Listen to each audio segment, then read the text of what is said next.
दोस्तों, जैसा कि आपने पिछले भाग में देखा था कि पवन कुश्ती जीत जाता है और उसे खूब शाबाशी मिलती है, लेकिन पवन के दिमाग में अभी भी भागने की प्लानिंग चल रही होती है।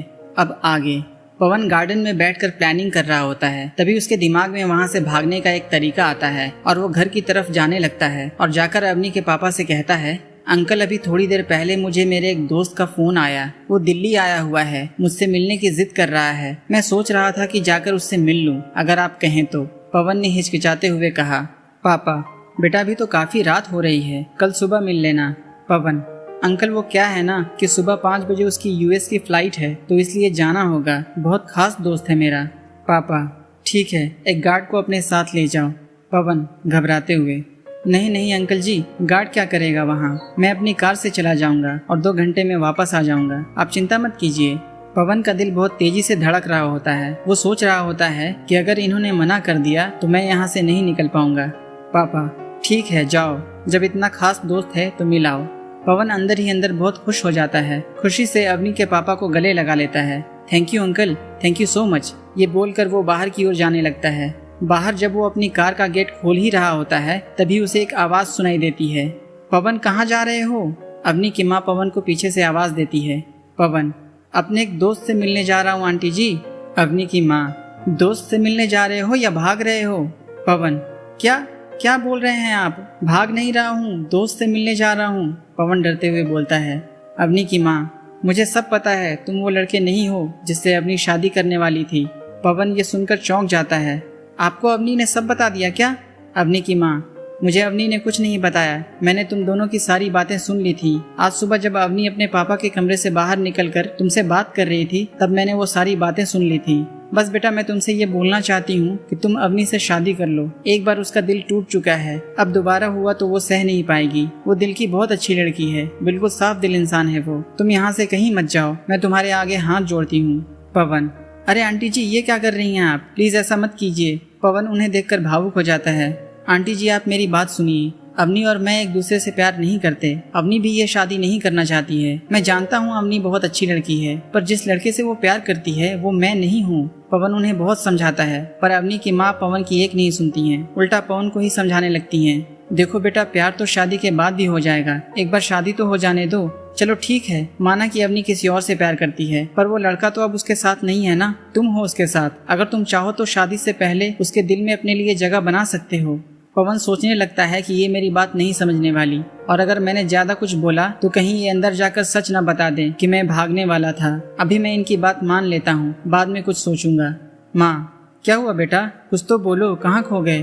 पवन, ठीक है, मैं आपकी बात मान लेता हूँ। मैं कोशिश करूंगा कि अवनी के दिल में अपने लिए जगह बना सकूं। माँ, ये हुई ना बात, मैं भी इसमें तुम्हारी मदद करूंगी, पर तुम अवनी से कुछ मत कहना कि मुझे सब पता चल गया है। पवन, जी ठीक है, कुछ नहीं कहूँगा। अवनी की माँ वहाँ से चली जाती है। पवन घर में वापस आ जाता है। पापा, क्या बात है पवन बेटा, बड़ी जल्दी वापस आ गए? पवन, जी वो मेरे दोस्त को कुछ जरूरी काम आ गया था तो वो वहाँ से चला गया। ये कहकर पवन अपने कमरे में चला जाता है। उसी रात अवनी के पापा यानी सुरेश जी और उनकी पत्नी यानी सुरेखा आपस में बातचीत कर रहे होते हैं। सुरेश जी, वैसे लड़के की नाक बहुत अच्छी है, दिखने में भी अच्छा है, और कार भी है, तो अच्छा खासा कमा ही लेता होगा। और अगर राइटिंग में कुछ ना हो सका तो मेरा इतना बड़ा बिजनेस है, रुपेश के साथ मिलकर संभाल लेगा। अवनी को लेकर मेरी सारी परेशानी दूर हो गई है, उसे अच्छा जीवन साथी मिल गया है और हमें एक अच्छा दामाद। तुम क्या कहती हो सुरेखा? सुरेखा? सुरेखा? सुरेश जी सुरेखा की तरफ देखते हैं, पर वो सो जाती हैं। ओ तेरी, ये तो सो चुकी है, तब से मैं खुद से ही बातें कर रहा था। ये कहकर सुरेश जी भी सो जाते हैं। वहीं पवन अपने कमरे में परेशान होकर घूम रहा होता है। पवन, क्या यार, हर बार एक नई मुसीबत आ जाती है। पहले बेटी ने फंसाया और अब माँ शुरू हो गई। अब मैं उन्हें बोल तो दिया हूँ कि अवनी के दिल में अपने लिए जगह बनाऊंगा, पर मैं ऐसा नहीं कर सकता, और वैसे भी वो मेरे टाइप की नहीं है। वो तो बहुत चिड़चिड़ी और हमेशा सीरियस रहने वाली लड़की है। तभी पवन को कुछ सूझता है। उसकी माँ ने मुझे अवनी के दिल में जगह बनाने को कहा है ना, तो ठीक है, जगह बनाते हैं, पर वो जगह प्यार की नहीं, नफरत की होगी। अवनी के दिल में मैं अपने लिए नफरत पैदा कर दूंगा, जिससे कि वो खुद ही मुझे यहाँ से जाने के लिए बोल देगी और फिर मैं यहाँ से निकल जाऊंगा। पवन ये सोचकर मन ही मन खुश होता है। तभी पवन को कोई बुलाने आता है। नीचे सब खाना खाने के लिए आपका इंतजार कर रहे हैं। पवन नीचे आ जाता है और सबके साथ जाकर खाने की टेबल पर बैठ जाता है। सब खाना खा रहे होते हैं। तभी बीच में अवनी के चाचा बोल पड़ते हैं, भाई साहब, आपने पंडित जी से मुहूर्त निकलवाया? सुरेश जी, हाँ, पंडित जी कह रहे थे कि इस महीने की 25 से 30 तारीख के बीच में बहुत अच्छे मुहूर्त हैं। अवनी के चाचा, ये तो बहुत अच्छी बात है, तो उसमें से कोई एक तारीख हम पक्की कर लेते हैं। क्यों अवनी बेटा? अवनी और पवन दोनों ही ये बात सुनकर घबरा जाते हैं। अवनी को लगता है कि अब मुझे पापा से जल्दी ही बात कर लेनी चाहिए, नहीं तो बहुत देर हो जाएगी। अवनी फैसला कर लेती है, लेकिन उसके मन में एक और बात चल रही होती है कि पवन उससे कुछ तो छुपा रहा था। अवनी पवन से बात करने का मौका ढूंढती है, पर ज्यादा रात होने की वजह से बात नहीं कर पाती है। अगली सुबह अवनी पवन से बात करने उसके पास जाती है। पवन रुपेश के साथ बगीचे में टहल रहा होता है। ये देखकर अवनी रुपेश से कहती है, रुपेश, माँ तुम्हें बुला रही है, जाओ जरा देखो क्या काम है उन्हें। रुपेश वहाँ से चला जाता है। पवन, इतनी सुबह क्या हुआ जो तुम यहाँ चली आई? कुछ गड़बड़ तो नहीं की तुमने? अवनी, अरे नहीं बाबा, पवन, मुझे कल रात से एक बात बहुत परेशान कर रही है। पवन, कौन सी बात? अवनी, तुमने अभी तक अपने घर वालों के बारे में क्यों नहीं कुछ बताया? और तुमने जो पापा को बताया था, पता नहीं क्यों वो मुझे सच नहीं लग रहा है। और जिस तरह से तुमने कुश्ती की, उसे देखकर लग रहा है कि तुम उसमें माहिर हो। तो बताओ क्या छुपा रहे हो तुम? पवन, मैंने तुमसे कुछ नहीं छुपाया। जो उस दिन सबके सामने बोला वही सच है। कॉलेज के दिनों में ही 1-2 बार कुश्ती की थी मैंने, बस वही दिमाग में थी। पवन घबराकर हिचकिचाते हुए जवाब देता है। अवनी, अच्छा, तो फिर इतना पसीना क्यों आ गया तुम्हारे चेहरे पर? ऐसा लग रहा है जैसे मैंने तुम्हारी कोई चोरी पकड़ ली है। पवन, चेहरे का पसीना? अरे वो यहाँ गर्मी बहुत है ना, इसलिए।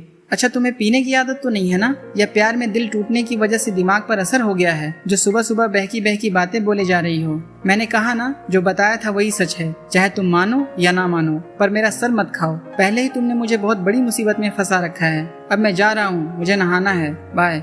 ये बोलकर पवन वहाँ से चला जाता है और अपने कमरे में जाकर गेट को बंद कर लेता है। उसे घबराहट होने लगती है। वो एक जगह बैठ जाता है और एक गहरी सोच में डूब जाता है। क्या सच में पवन का कोई राज है जिसे वो छुपा रहा है, या फिर ये अवनी का सिर्फ एक वहम है? जानते हैं अगले भाग में।